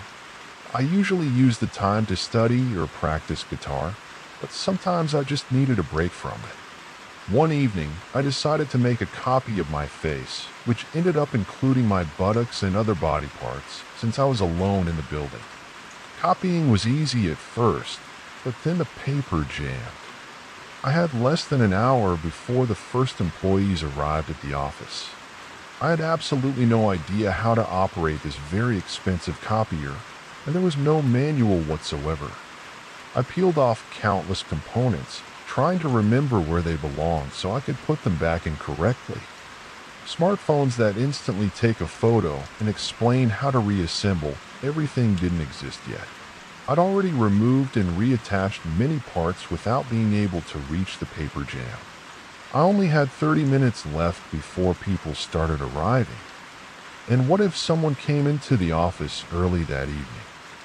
Long story short, I managed to clear the annoying paper jam just in time. Literally only 3 minutes before someone came into the office. This isn't really a horror story, but it gave me a real scare. Now, where do I begin? I'll start with a little background. This story takes place at a Kroger supermarket. I wasn't a customer, but an employee, and I worked the night shift, which meant no one else was in the store except us employees. When the store opened, there was a window of several hours to interact with customers.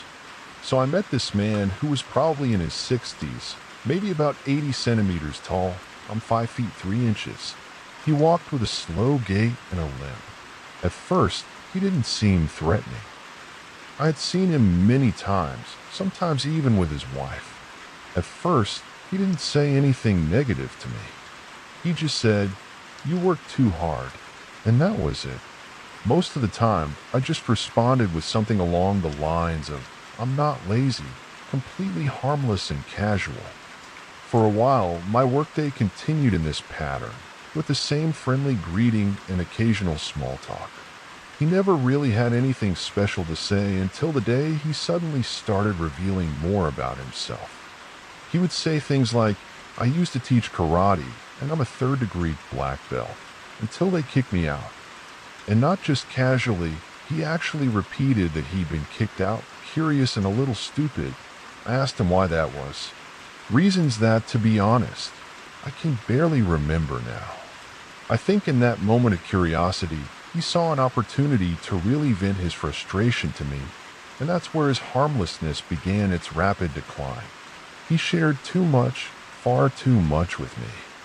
He said that his wife allegedly hated him and constantly wanted a divorce, that his children wanted nothing to do with him, that all his weapons had been taken away from him, that his wife beat him, and that he was arrested on false charges because they thought he had beaten her back. He went on to say that he had married at 19 and then adopted his wife's 2 children. All this while I, a 1-year-old wife, just wanted to do my job and go home. Although I wasn't really interested in any of this, I got the impression that he felt lonely. So I continued to play the role of listener. Over time, I met with him a few times a week, and he took at least 20 minutes to talk to me. He said a few more things, which I eventually tuned out because all he did was complain. Listening to him slowly became tiring. That's when I became completely stupid, and I still regret my naivety to this day. We had gotten to know each other so well that I knew his name and his wife's, and he gave me more information about himself than was necessary. One day, I finished my shift and went outside. There, I met the old man. We walked together for a bit. He talked, and I just listened. Suddenly, he said, "I have my phone number if you want it." He added that if he seemed creepy, I didn't have to answer. I felt obligated and stunned, but I took the damn piece of paper with his number on it. A 60-year-old man talking to a 21-year-old woman. I never called him, but I kept the note in my wallet. At that point, I didn't notice any major red flags. He just seemed like a lonely old man who wanted to talk to someone nice every now and then because he acted like the whole world was against him and out to make his life miserable. I'm not exaggerating. So I ended up giving him my number, not expecting him to call. But then a text message actually came, and I quote, "I still have it. Please help me. I need to talk to you." That sounded like a cry for help to me, and I panicked a little. I immediately called him back. The conversation was a little confusing because he kept talking about how his wife beat him, how he had no friends, and how he considered himself his only friend. And then he complimented me, calling me the most beautiful, intelligent, kindest woman he'd ever met, and so on. He talked for about an hour, and I had to go to bed in a few hours because I was on the night shift. From then on, he called me at least once every day. The man even knew my birthday was coming up and called to ask what I wanted. I said it was all the same to me. He asked about flowers and whether I liked jewelry. I didn't care about any of it. Then he said he wouldn't call me for the next 3 days and would give me my present at our next meeting. I just hung up, but then unfortunately disaster struck. A family member of mine died. Cancer, one of those tragic situations. I didn't know him very well, but he was a good-natured, kind man. I went to the funeral to support my father, who considered him like a father. I texted the old man that I couldn't accept his gift because I had to go to the funeral. I left work early to get ready, and when my phone rang, I got a text from him. "I understand. I need to talk to you. Please call me if you can." I ignored that and went ahead with my plans. I was in the middle of a funeral, surrounded by grieving people, when my phone started ringing, and my heart sank when I recognized the ringtone. It was the old man. I ignored the call and continued with the funeral. But not 5 minutes later, he called again. I angrily left the noisy room, went into the hallway, answered the phone, and rudely said I was at a funeral and hung up. He called and sent me a total of 3 calls that day while I was at the funeral. Something others would normally respect in such a situation, so I turned off the phone. When I got home, I called him to find out what the hell was going on. But he didn't answer the phone. The next day, he called moaning and whining that he'd had the worst day of his life, that his wife had slapped him in the face, and so on. I'm sorry about the abuse, but honestly, I don't believe him at this point. He talked for an hour, and then he said something that finally broke my sympathy. He said, "If I were younger, I'd ask you to be my wife." Really? I'd love to take you ice skating, show you around town, and treat you like a lady. Something you don't say to a 1-year-old woman. I was at my wit's end with this man. I'd had enough. Then, when my birthday came around, he texted me twice. "Please call me as soon as you can. Tell me how your birthday was and what you got. Love me. Will you please go ice skating with me tomorrow morning? Please let me know about our birthdays." I wish I could pretend those messages were lies. That was the last message I received from him.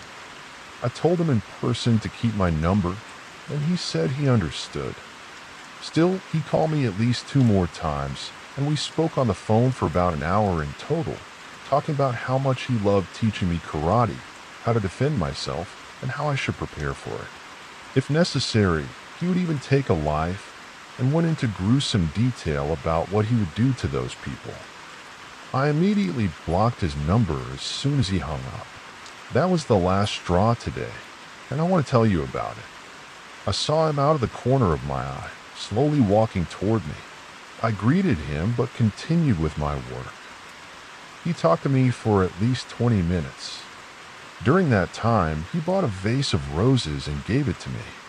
Around this point, the store manager noticed how long I'd been talking to him and came over to intervene. The old man walked away, but the manager looked at me with concern and asked if everything was okay. I said it was okay and that he was harmless. He told me not to talk to him for so long, to do my job, and to back off, which I understood. Shortly before my shift ended, another employee approached me. He also knew the old man because I had spoken to him before, and he told me that the old man had been thrown out of the store once before for making inappropriate comments to other female employees. He said he'd look after me if I had to run away from that guy, and I thanked him for his concern. So, just seconds away from quitting time, I stood there staring at the roses in my shopping cart. I thought, I'm definitely going to throw them away. As I walked back to the break room, I ran into two colleagues. Just as I was about to throw away the roses, a colleague asked me what was wrong with them. I replied that I had received them from an unwanted guest.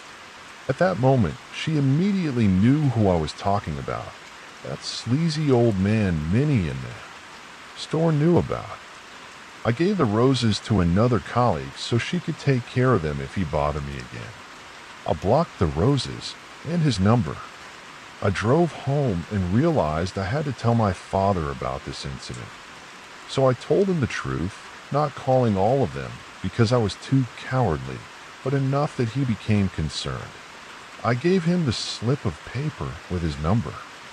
It goes without saying. My father now keeps an eye on the sky with calm, watchful attention, while occasionally polishing his weapons. Update: it's only been a day since I posted this story. And one more thing. He came again today and walked right up to me. I didn't even look at him and immediately said, "You got me into trouble yesterday, didn't you?" And he immediately said, Yeah, you brought that with you." I continued to avoid his gaze. I said, "I'm sorry, I didn't mean to." And that was it. He said that and immediately left. What do you think? I think he's harmless, but he just doesn't know his limits. Second update. Oh man, he came again for the fourth day in a row. This is clearly obsessive behavior. Nobody goes to the supermarket 4 days in a row. He came back and handed me a card apologizing for causing me trouble the other day. It read, "I'm sorry I got you into trouble. I hate it when I can't talk to you. Please call me. You're my only friend. I don't want to lose you because I love talking to you every morning. You make my day. I'll do my best. Please call me." I've let this whole thing go on for way too long. I let it get to this point before my parents started acting like mama bears and papa bears. So this is the final update. I think I can finally put this stupid incident behind me. I know I was stupid, but what else is new? So I told my boss what had happened, and of course he took it very seriously. I showed him the card and he said he'd take care of it. Some time passed, and I saw the old man occasionally. I ignored him, as one should. One day, I informed my boss that the old man was in the store. He then went and searched all the aisles for him, but to no avail. I assumed the guy had left the shop. The next time I saw him, it was actually almost comical. I was talking to my boss when I casually pointed to a pallet behind me that I was supposed to start working on. Glancing over my shoulder, I spotted the old man standing right behind me. I let out a strange gasp and turned around abruptly, my eyes wide open, completely surprised. I don't know if he was pretending to look for something, but my boss noticed immediately and said, "Is that him?" "Yes, that's him." "I'll talk to him." My boss approached the man, and I moved away, avoiding him as much as possible. A few minutes later, my boss found me again and reported that he'd had a brief conversation with the old man. Nothing serious. He basically told him he was making me feel insecure and to leave me alone. That was it. I was working the late shift at the Majestic Movie Theater in Phoenix. Now, don't get me wrong. I don't mean that I work at the snack bar from 5 a.m. to 10 a.m. and then go home for a good night's sleep. No, I work in the witching hour from midnight to 8 a.m. You should know that my local movie theater has a history of security issues. Nothing too dramatic, but a few break-ins, vandalism, and a few years ago, a guy shot himself in the restrooms. All of this worried the theater owner, so he decided to hire some security guards for the night. And as a security guard, that's me, I want you to have a mental picture of what a security guard looks like. Now just throw this picture away, because I'm not wearing a vest or armor, I don't have a gun, and I don't even have a bat. My job isn't to act like an action hero. My job is to patrol the theater and make sure local teenagers don't break in and make obscene graffiti on the Lion King movie poster. Aside from that, if a real threat arises, my only instructions are to lock all the doors in the manager's office and wait for the police, which fortunately I've never had to do. In any case, I don't think that will be an option this time. My shift that evening began quite uneventfully. I made my rounds to the screening rooms, briefly checked the restrooms, and chased away two teenagers who apparently thought the back alley of the theater was their smoking area. After making sure the two teenagers had left the premises, I returned inside and walked mostly through the Hall of History, as my boss called it. My boss is passionate about films. He doesn't own the theater for the money. I'm sure he wouldn't complain about that. Rather, he feels a sense of obligation to educate the community about film history. That's why, in the hallway leading to the screening rooms, there are old film posters with small panels explaining their significance in film history. We also have classic nights on Monday nights, as my boss calls them, which you could also call Old People's Night, since the only guests at this screening seem to be old geezers and ghosts. As I walked past the faded posters in the dim light, I noticed that further down the hall, one of the posters was lying face down on the old stained carpet. My stomach immediately lurched. If this poster was damaged, it would probably have to be deducted from my paycheck. I ran over to assess the damage, turned the frame over, and saw that the glass was cracked. I admit, I jumped a little. Standing before me was Count Warlock, his pale, almost numberless face, and above him, in large letters, were the words Majestic Theater, 20 cents for children, 35 cents for adults. My unnecessary fear quickly dissipated when I realized that this particular poster frame had fallen out of the horror section.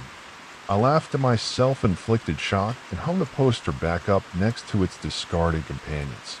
I assumed one of the two thugs outside had sneaked in to get some stale popcorn from the snack bar, knocked over one of the posters, and then escaped through the back door. Overall, there was nothing to worry about too much. Get a dental plan, Warlock. I reminded myself sarcastically, suppressing a chuckle. I decided it was time to take a break from my rounds. So I sneaked into showroom number 5. I walked a long way down a ramp, sat down in one of the old, squeaky, barely padded chairs in the front row, opened my old, battered-looking lunchbox, and pulled out a sadly squashed turkey sandwich, then some crushed potato chips. I devoured my food in a flash, wishing I was actually sitting in a movie theater watching a film instead of staring at a blank silver screen in the darkness. After I finished, I let out a long, deep sigh. How did it all come to this? Surprisingly, as a child, I didn't dream of sleeping through half the day, only to spend the other half guarding a rundown movie theater. No, as a child, I dreamed of becoming a police officer. Not just any security guard, but a real police officer. It was more than just a dream, almost tangible. I was sitting there with my sandwich in hand, lost in thought, when the projector suddenly started up. I almost jumped out of my chair, trying to sound authoritative and shout loud enough to be heard over the loud sound of gunshots coming from the screen. Who's up there? As expected, the only response was eerie silence. I stormed out of the theater toward the stairwell, determined to confront the teenager or teenagers I suspected were playing a prank on me. I admit, I was a little overexcited that someone had trespassed in the theater. Finally, this job needed some excitement. I ran up the stairs to catch Iger, the intruder. I ran down the narrow hallway that connected to the projector room area until I finally reached audition room number 5. I ripped open the door so hard I almost ripped it off its hinges and found nothing but stacks of discs on the shelves, an old folding chair, and the busily humming projector, which was currently showing the beginning of the latest Fast and Furious movie. No one was there. After the long run up the stairs, it dawned on me what must have happened. These projectors don't require anyone to manually turn them on. They can also be programmed on a timer to start at the scheduled time. Someone must have thought it was a joke to have the projectors running after work. After I'd calmed down from this pointless chase, I turned off the projectors and was about to go back to my usual routine when something else struck me. The projector room smelled awful. I mean, the whole theater had a weird office-like aroma, but the projector room smelled absolutely disgusting, like stale water mixed with rotten eggs. Suddenly, even more dawned on me. The other employees couldn't have known I was in screening room number 5. If the projector went off, someone would have noticed me coming in and turned it off again. As I was thinking about this, I heard one last sound, a dripping sound right behind me. It didn't sound like water dripping. It sounded like a thick, slimy liquid slowly falling and sloshing on the floor behind me. At that moment, I accepted it. There was someone in the room with me. I slowly turned around to face what I assumed was an ordinary intruder. I wished I'd immediately looked for the exit when I realized something was wrong. For a moment, I saw nothing except the door I just opened and the imposing filing cabinets. But then my eyes caught something. Glowing yellow cat-like eyes peered out from the top of the cabinets.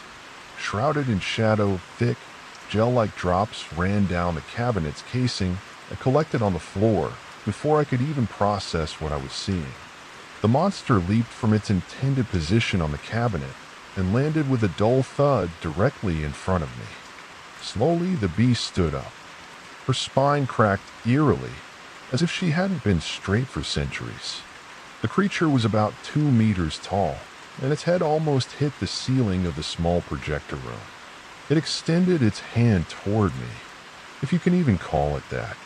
Its fingers were unnaturally long and pointed like razors. The backs of its palms were covered in blisters and abscesses, as if they might burst at any moment, spraying thick clots of pus. As it approached me, I recoiled in pure fear. This aroused it, and in response, it lunged forward. Only under the dim light of the flickering light bulb did its full form reveal itself. Now, what I'm about to describe will sound crazy. It is crazy, but I know what I saw. And after everything that happened tonight, I believe anything is possible. The figure standing before me was Count Warlock. He had long, pointed, bat-like ears, his knives seemed sharp, and he was completely carnal.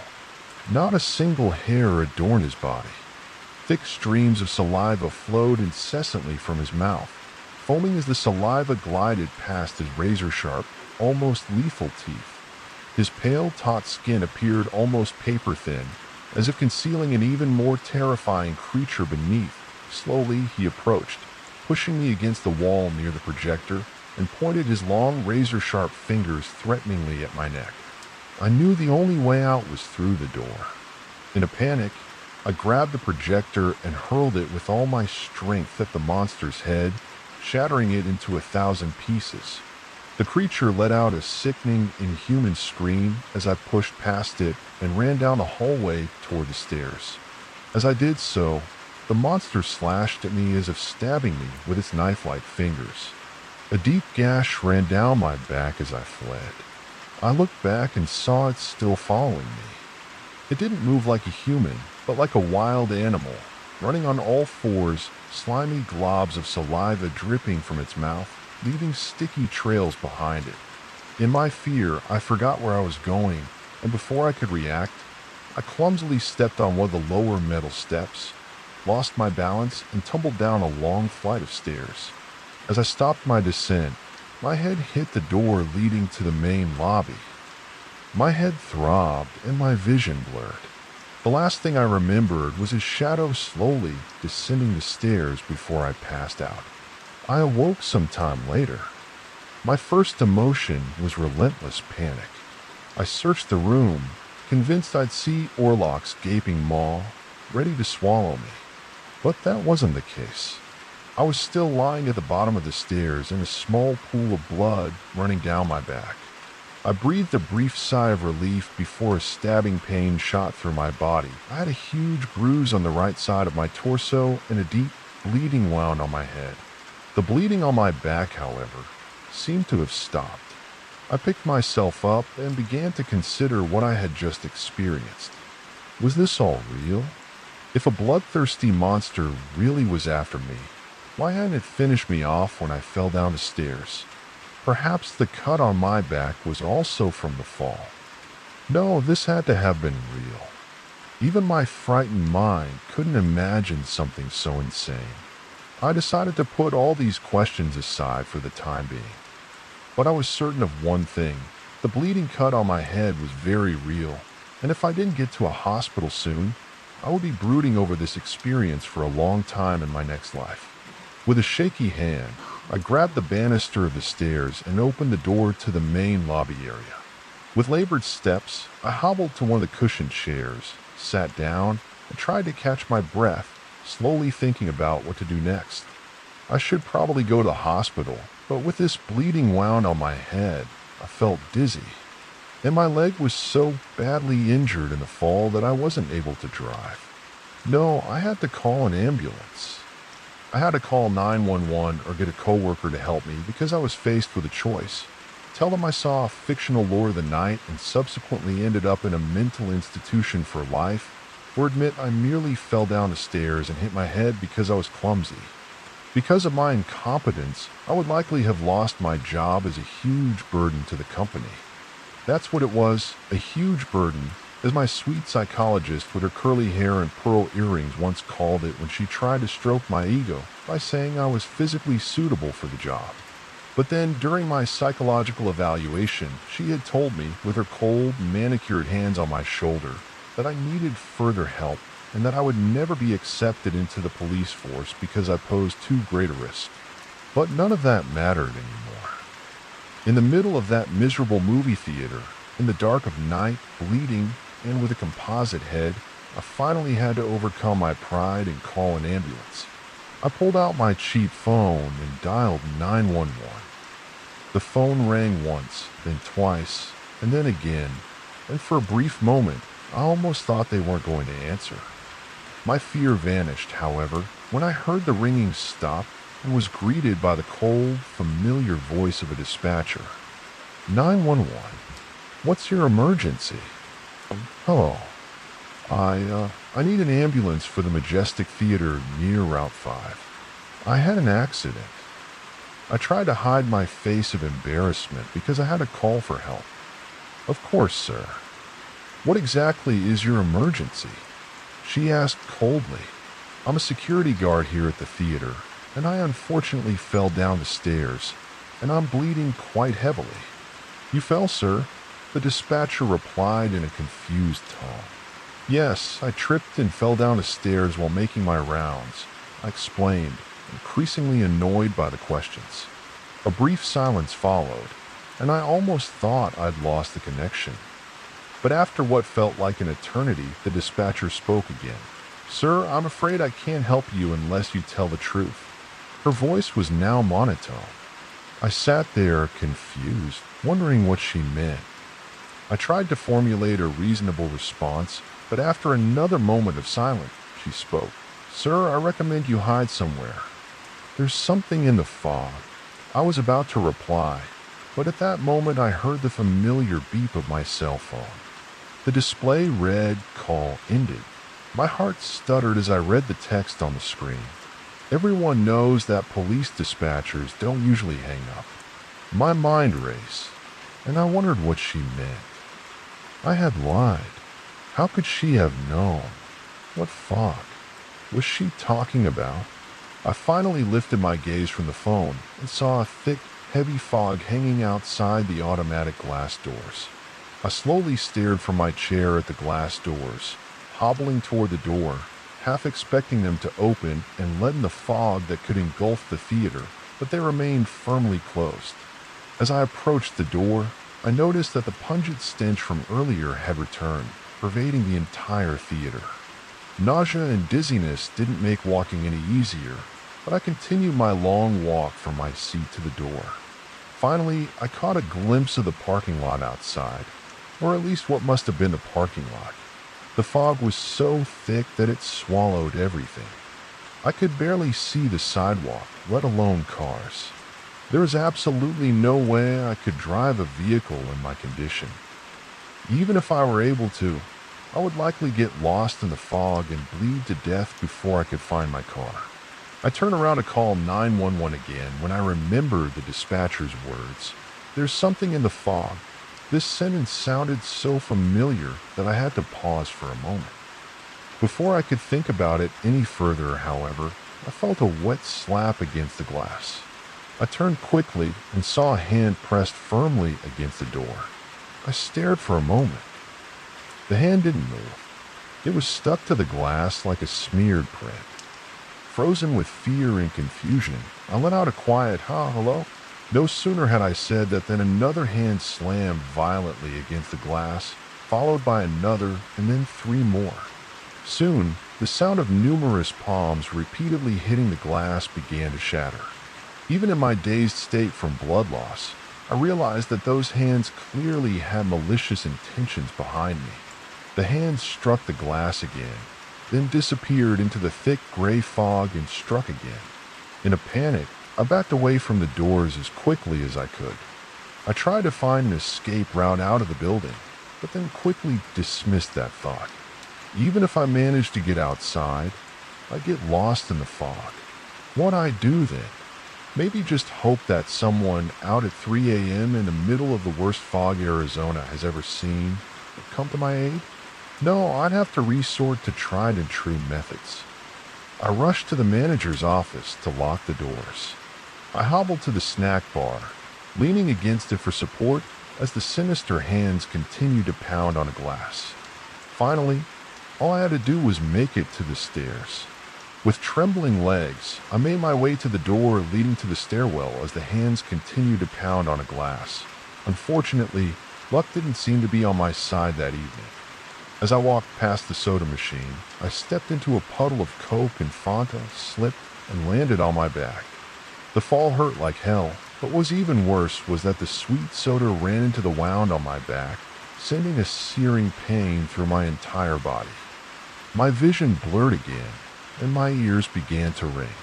I feared I might faint, but my senses slowly returned. The first sound in my ears after the ringing subsided was the shattering sound of the glass breaking from the automatic door. I heard wet feet pounding against the tile floor. After a moment, I managed to grab the edge of the snack bar and pull myself up. Looking back, I wished I'd accepted my fate and closed my eyes as I fell to the ground. Once I got back on my feet, I finally realized the source of all those sinister hands. A group of lepers made their way through the broken automatic door, though I highly doubted they were still alive.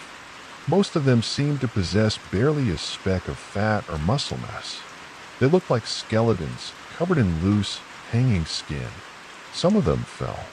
Some had shards of glass embedded in their bodies. But that didn't seem to bother them. They stood up again and marched inexorably toward me. I hesitated to turn my back on them, but then turned around and slowly hobbled toward the door. With a bleeding wound on the back of my head and barely able to stand, my legs having sustained significant damage from the fall, I found myself close to the lepers at the same time. They moved slowly, but I was even slower. As they approached, luck seemed to be on my side. I ripped open the door and hobbled through. Just as I was about to grab the doorknob and slam the door shut, I noticed the fog slowly creeping into the theater. I couldn't see the snack bar or the automatic doors, but I was sure more of those figures were coming in, following me at a leisurely, snail-like pace. After watching the scene pass by, I slammed the middle door shut and leaned against it, feeling the fleshy hand settle on the other side of the metal. I continued my steps, slowly feeling my way up the stairs, gripping the handrails tightly as if my life depended on them. At the top, I stared into the hallway, where the doors to the screening rooms were set into the wall, and the only door at the end of the hall led to the manager's office. For a moment, I almost expected Orlok to jump out of one of the shelves, but thankfully he didn't. I hobbled laboriously down the corridor toward the manager's office when a sudden nostalgic feeling came over me. Oh yes, that reminded me of the day I was rejected by the police, that painful walk of shame. I still vividly remember walking down the colorless, dry hallway when the psychologist told me that I had filmed my psychological test. Some of the other candidates avoided my gaze. Others gave me a sad, serious look. They all knew I had failed and been officially rejected. No one stopped me. No one put a hand on my shoulder or told me everything would be okay. No one tried to talk to me. They just let me walk out of the station and get into my car. Thank God, because I had to get out of there as quickly as possible. After all, I had managed to find the psychologist in another room. So here I am. I'm currently sitting in my manager's office. I've managed to stop the bleeding from the back of my head, but I'm still pretty shaken up. It's been about 2 hours since I got here, and I feel like time has stood still, given all the supernatural events that have unfolded tonight. In this room, I find only old filing cabinets, a desk, and an old laptop.